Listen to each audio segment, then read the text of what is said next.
Bottom line is, in 4 short years, we've come a long way. From a excuse me, my cold, if I apologize.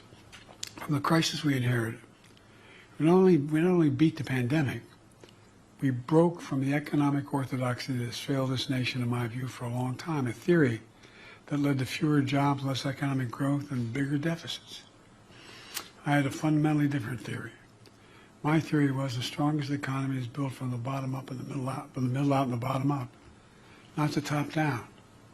And the best way to build in America was to invest in America, invest in American products, invest in American people, not by handing out tax breaks to those at the top. And I'm not looking, look, I don't want to get in, we can talk about taxes. But it was long past time for America to make a generational investment in our infrastructure, in our manufacturing base, in the technological edge in our clean energy future. I know it's been hard for many Americans to see, and I understand it. I just trying to figure out how to put 3 squares on the table. But I believe it was the right thing to do. Not only to lift America out of economic crisis caused by a pandemic, but set America on a stronger course for the future. And we did that. We don't take my word for it. Here's how Time magazine and other commentators describe the economy I'm leaving to my successor. And there's a number of these quotes. President-elect Trump is receiving the strongest economy in modern history, which is the envy of the world. I'm going to say something outrageous. I know a fair amount about foreign policy. I've known every major world leader for long, been around 500 years. I know these guys.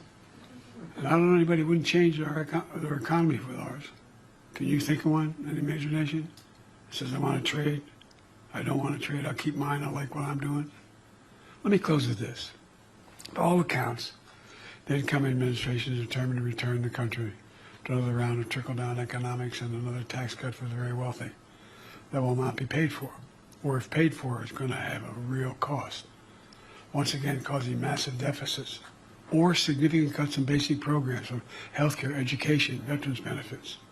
On top of that, he seems determined to impose steep universal tariffs on all imported goods brought to this country, on the mistaken belief that foreign countries will bear the cost of those tariffs rather than the American consumer. Who do you think pays for this? I believe this approach is a major mistake. I believe we've proven that approach is a mistake over the past 4 years. But we all know in time, what will happen. I've never agreed with Ronald Reagan's approach to the economy, although I got along with him very well. But I did agree with something he said. President Reagan said, and I quote, "Facts are stubborn things." Facts are stubborn things. They are. Here are the facts. A set mark of benchmarks, if you will, that we should measure the success or failure of our next 4 years. During my presidency, we created 60 million new jobs in America. Will the next president create jobs, or like Herbert Hoover, be the only president to lose jobs in his administration? During my presidency, will we see the lowest average unemployment rate of any administration in 50 years? Will the unemployment be higher or lower in the next 4 years? We have had a strong economic growth of 3% on average on a yearly basis. Will the next president have a stronger or weaker economic growth? And inflation, yes, inflation. We're battling through the worldwide effects of the pandemic, Putin's war in Ukraine, and supply chain disruptions.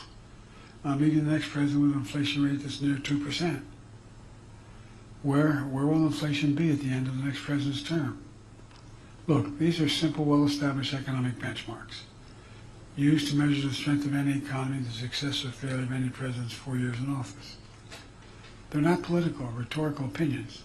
They're just facts, simple facts.